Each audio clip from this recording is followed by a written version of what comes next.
Arizona Territory, late 1800s.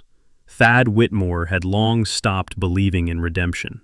A former soldier with a missing leg and a hardened heart, he kept to himself, tending cattle and nursing old wounds, both seen and unseen.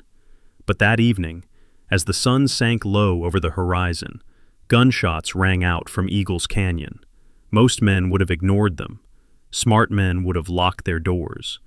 But something in those scattered, frantic shots sounded like a plea for help. And for reasons Thad didn't fully understand, he grabbed his rifle and rode toward the sound. What he found changed everything. A young Apache warrior lay bleeding in the dirt, his shirt soaked in crimson, his breaths shallow. Thad could have left him there. Many would have. Some might have even finished the job. But then the boy's eyes opened, dark, pained, and yet calm. There was no hatred in them, only a quiet recognition.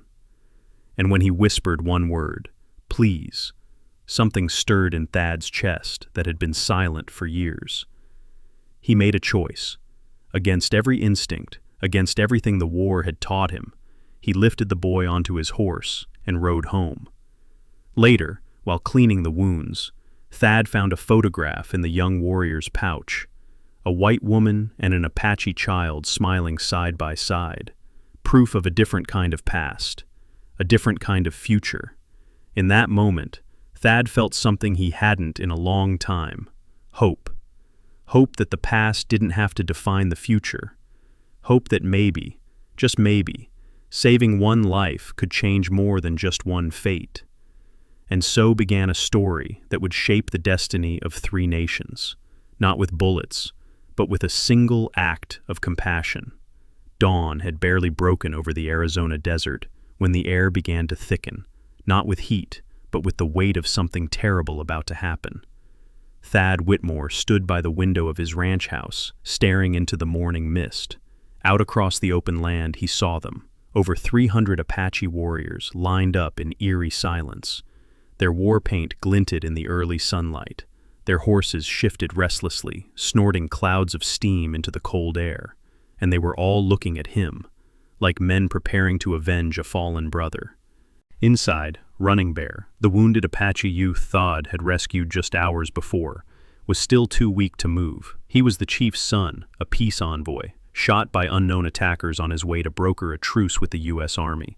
Now his people believed the white men had killed him, and worse, they believed Thad's ranch was the crime scene. As if the situation wasn't already spiraling out of control, another sound sent a chill down Thad's spine. Hoofbeats. From the south, a dust cloud signaled another group riding fast. Townsfolk. Sheriff Dalton and about 20 armed men, rifles ready, charging toward the ranch. They had likely seen the Apache moving across the desert and assumed Thad needed help, but their presence only made it worse. To the Apache, it looked like a trap, a coordinated attack. Thad felt panic building in his chest. No one had the full picture. Everyone was reacting from fear and history and pain. And then, it happened. A single gunshot echoed across the land, not from the ranch, not from the Apache line, but from the rocky outcropping to the west. A hidden cavalry patrol, most likely sent by Colonel Hayes, had mistaken the tense standoff for an ambush, and that one shot was all it took. The battlefield exploded. Apache warriors charged forward. The sheriff's men raised rifles. From the rocks, cavalry soldiers opened fire on anything that moved. Within seconds, chaos consumed everything. Horses screamed, men shouted orders no one could hear, and bullets tore through the air. Thad shouted himself hoarse, trying to stop it, trying to make someone, anyone, listen. But his voice was lost in the madness. He felt utterly powerless, like he was watching a nightmare he'd somehow helped unleash. Everything he had tried to do, saving the boy, stopping a war, offering a moment of compassion, was on the verge of unraveling into a massacre. And the worst part? It had all started with a misunderstanding, one that no one took the time to question. Now, unless someone could act fast, the desert would run red before noon. Bullets sliced the air, arrows flew like angry shadows, smoke and dust choked the sky, and the roar of 3 armies collapsing into chaos filled the desert. And in the middle of it all, Thad Whitmore ran toward the water tower. He didn't care that death was all but certain, didn't care that every man on that battlefield had a gun trained on the space between his barn and the tower. All he knew was that if he didn't act now, right now, everyone would die. Apache, cavalry, townspeople, all because no one stopped to listen, no one stopped to ask, no one had the courage to believe there might be a third option, peace. Behind him, Running Bear stumbled, bleeding and weak, barely able to walk, but his hand clutched a photograph like it was a weapon, a photo of his white mother and his Apache father, proof that love could exist across impossible lines. It was more than just a picture, it was a message, and it had to be seen. "We go together," Thad growled, throwing the boy's arm over his shoulder and dragging him forward through a hail of gunfire. A rifle cracked to their left, another round kicked up dirt by their feet, shouts from every direction. But Thad didn't stop. He refused to stop. They reached the base of the tower. "You can't climb," Thad said through gritted teeth. "I have to," Running Bear whispered, blood streaming down his side. "My father will see me. He'll know the truth." Together they climbed, one rung at a time, Thad below, ready to catch him if he fell. The entire battlefield watched in stunned silence as a wounded Apache warrior and a crippled white rancher rose into the sky like ghosts defying death. At the top, the wind howled. Thad steadied the boy on the platform. "Hold it high." Running Bear raised the photograph. His hands shook, his body swayed, but his voice, when it came, thundered across the silence. "Father, I live. I am safe." The Apache line froze. Chief Running Elk lowered his bow, shock written across his painted face. Colonel Hayes held his charge. Even Sheriff Dalton hesitated. In that fragile, burning silence, hope returned. Thad stepped forward, his voice raw and shaking with fury and truth. "This boy was coming for peace. You all were. But one damn bullet almost ruined everything. And then, nothing moved, no gun fired. Three sides, once ready to destroy each other, now stood waiting, because up on that wooden tower stood something no one expected. Two men, one white, one Apache, choosing courage over hate. And sometimes, that's enough to stop a war. The sound came first, a low rumble, like distant thunder rolling over the desert. But it wasn't a storm, it was hooves, hundreds of them. Thad Whitmore lifted his field glasses with trembling hands. Dust swirled on the horizon, and through that haze, he saw them. The Mescalero Apache, painted for war, weapons drawn, charging across the earth like vengeance itself, 100 strong, maybe more. Beside him, Chief Running Elk clenched his fists, his face, usually carved from stone, cracked with sorrow. "They do not know peace was made," he said softly. "They ride to honor war drums, not knowing those drums spoke from pain, not justice." In the shade of the water tower, Running Bear lay unconscious, a bloodied messenger silenced before he could finish his mission. And Thad knew what was at stake. Everything they'd fought for, every word spoken, every sacrifice made, was about to be swallowed in one final, senseless clash. Colonel Hayes reined his horse next to them, scanning the oncoming wave of warriors. "We won't stop them in time," he said grimly. "Not like this." But Thad, battered, bloodied, and burned by what he'd witnessed, stepped forward. "Then don't fight them," he said. "Meet them. Let them see something they've never seen before. Let them see you ride together." The colonel turned slowly toward the Apache chief. Neither man spoke. They didn't need to. Years of bloodshed passed between their eyes. But in that moment something shifted. Enemies became men. Soldiers became fathers. Veterans became human. Chief Running Elk looked to his son one last time, then mounted his paint horse. "For him," he said. "For her spirit." Colonel Hayes nodded. "For all of them." And so they rode. A U.S. cavalry colonel in polished boots and blue, beside a war-painted Apache chief, scarred by seasons of battle. Two old warriors who had once sworn to kill each other, now galloping side by side, not with guns drawn, but with hope raised like a banner in the wind. As they rode toward the oncoming Mescalero line, the ground trembled beneath their horses. From behind, townsfolk shouted warnings. Soldiers called out in panic. But neither man looked back.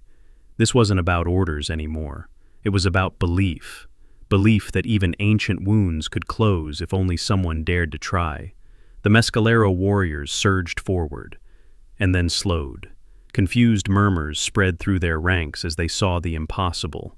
a cavalry officer and an Apache chief, riding toward them in unison, not flanked by soldiers, but completely exposed. One raised a hand, the other raised a voice. They didn't speak the same language, but the message was unmistakable.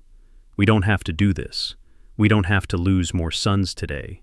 Thad watched from the tower, holding his breath as the warriors began to rein in their horses, their war cries dissolving into uncertain silence.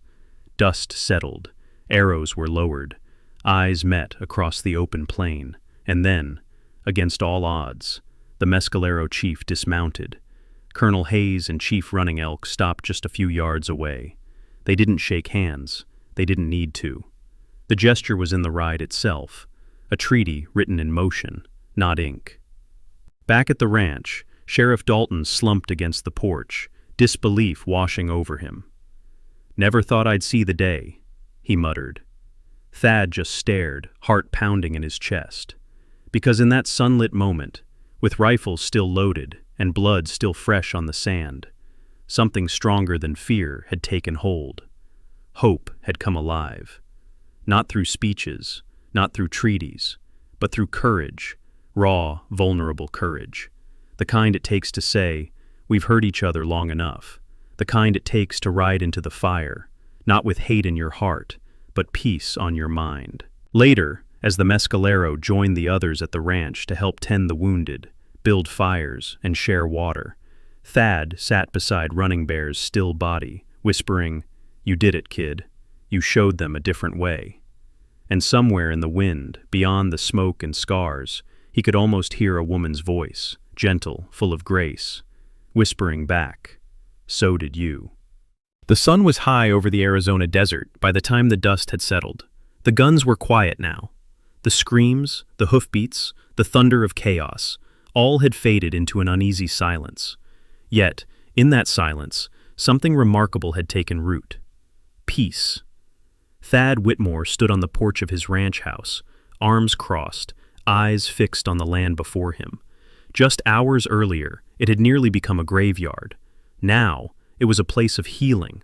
Wounded men from 3 different worlds, Apache, cavalry, and settlers, were helping each other drink water, patch wounds, and bury the dead. And at the heart of it all was one truth no one could ignore. It had all started because one man had chosen to believe. Thad hadn't known Running Bear. He didn't recognize the ceremonial beadwork or the blood-stained pouch around the young Apache's neck, but he'd seen something in the boy's eyes that defied hate, something human, and that was enough. He made the choice not to leave him in the dirt, not to judge him for the color of his skin or the stories of his people. That choice could have cost him everything. Instead, it changed everything. Now, inside his cabin, Running Bear lay resting, wounded but alive. His father, Chief Running Elk, had stayed beside him for hours, his hardened war face cracked with a father's quiet gratitude. Colonel Hayes had shaken Thad's hand firmly before departing, vowing to draft a formal treaty that would last beyond the moment. Even Sheriff Dalton, once full of fire and prejudice, had lowered his weapon and agreed to protect Apache lands as long as the peace held. But what mattered most wasn't the ink on any document. It was trust, real, hard-earned trust, built through action, not words. Thad walked into the cabin and paused in front of a new frame hanging on the wall. Inside it, the photograph he'd once found, clutched in Running Bear's hand, a white woman and an Apache boy, smiling beneath a desert sky. It meant something different now. It wasn't just a symbol of the past, it was a promise to the future. In the weeks that followed, something extraordinary began to happen. Apache families came down from the hills to trade goods at the ranch. Settler children played with native children near the creek. The water tower, once a desperate platform for survival, became a place where stories were told at night under the stars. Thad's ranch had become more than a piece of land. It had become common ground. Some still doubted it would last. There were whispers in the town's saloon. A few soldiers remained on edge, but Thad didn't share their fear. He'd seen what trust could do when a man led with honor instead of hate. He'd seen a cavalry colonel ride side by side with a tribal chief. He'd seen a war cry turn into a peace offering. And more importantly, he'd seen a young man rise through pain to carry a legacy forward. One evening, as the wind stirred through the dry grass, Running Bear came to sit beside him on the porch. He still moved slow, still healing, but his eyes were bright. "My father says you have a patchy heart now," he said with a quiet smile. Thad chuckled. "Tell your father I'm still figuring out how to live with just one leg. One heart is enough." They sat in silence for a while, watching the sun disappear behind the ridges. "Do you think it'll last?" Running Bear finally asked. Thad didn't answer right away. He looked out across his land, now dotted with signs of new life, new connection, new hope. "It'll last," he said firmly, "because we've seen what happens when people stop trusting. And now we've seen what happens when they start. We just have to keep choosing it, every day." Running Bear nodded. "Then let's make sure they remember how it started." And in that moment, surrounded by the vast silence of the desert, two men from two worlds shared the same conviction. Trust is not weakness. It is strength. It is not blind. It is earned. And once it is, it can outlive even war. In the heart of the Wild West, where survival often meant drawing first and asking questions later, one man chose a different path, and that choice changed everything. The story of Thad Whitmore and Running Bear reminds us that even in the most divided moments, compassion can rewrite the future. Thad didn't save that wounded Apache boy because it was safe or expected. He did it because it was right. And from that one act of humanity, peace became possible between enemies who'd only ever known bloodshed. That's the lesson we carry into today's world. Real change doesn't start with power. It starts with principle, with one person refusing to dehumanize the other, with someone brave enough to stand up, even when everyone else is ready to shoot. In your own life, you might not be standing between war parties, but the stakes are still real. It could be choosing to listen when it's easier to argue, reaching across the aisle, standing up for someone who's been written off. These small choices might not make headlines, but they shape the kind of world we live in and the kind of legacy we leave behind. If stories like this inspire you, don't miss what's coming next. Subscribe now to explore more powerful tales from the Wild West, where honor, grit, and heart collide. These aren't just stories of cowboys and shootouts. They're stories of courage, redemption, and what it means to be truly human. And the next one might just change the way you see the world.